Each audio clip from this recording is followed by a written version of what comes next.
Imagine waking up tomorrow and the whole world uses one currency. No exchange rates, no conversion fees, no wondering what your money is worth abroad. A price in Tokyo reads the same as a price in Toronto. Obviously, good, right? Well, here's the thing. Humanity already ran this experiment. It's called the euro. 21 countries, 350 million people, one currency. The boldest monetary experiment in history. And whether it's a triumph or a disaster depends entirely on which country you ask. The dream made perfect sense. Europe had one market, goods, capital, and people moving freely, so why keep 20 currencies? All that exchanging and hedging cost real money, perhaps 0.5% of GDP, every year. Merge the money, and Europe becomes an economic superpower.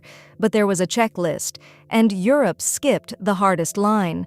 Nobel economist Robert Mundell had described exactly when countries can safely share a currency. Workers must move freely to where the jobs are.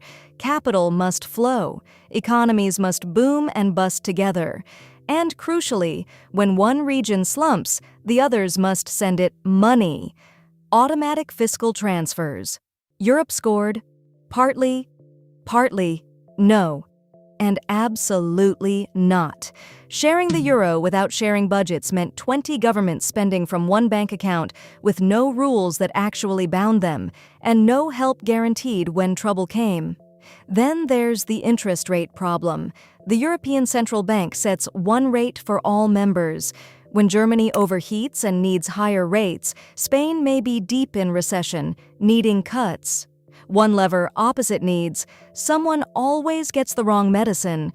Wait, doesn't America have the same problem? 50 wildly different states. One Fed?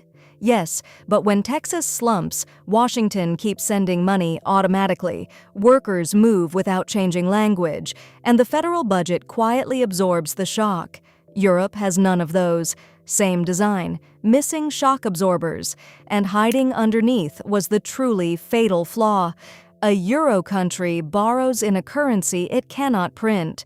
Greece couldn't devalue its way out, couldn't print its way out, so it did what euro members can actually do, run out of money. The rescue terms crushed its economy for a decade. The currency that promised unity nearly died of it, until 2012, when ECB chief Mario Draghi spoke 3 words: whatever it takes. The ECB promised unlimited buying of a struggling member's bonds. The promise was so big, no speculator dared test it. It never had to buy a single bond. The euro survives to this day on that backstop, not on its rules. So, one world currency? Now scale every problem up. One central bank setting one rate for America, Ethiopia, and Japan. Every country borrowing in money it can't print. No exchange rates left to absorb shocks, so shocks land on jobs and wages instead. And the missing ingredient? Missing forever. There's no world government to send the transfers. Here's the twist, though. Giant single currencies can work. India's rupee spans states richer than some countries and poorer than others, and works fine because one national budget automatically moves money between them. The lesson of the whole experiment: shared money only works with shared budgets. Money union follows political union. It cannot replace it. So next time the airport counter skims its annoying exchange fee, listen closely.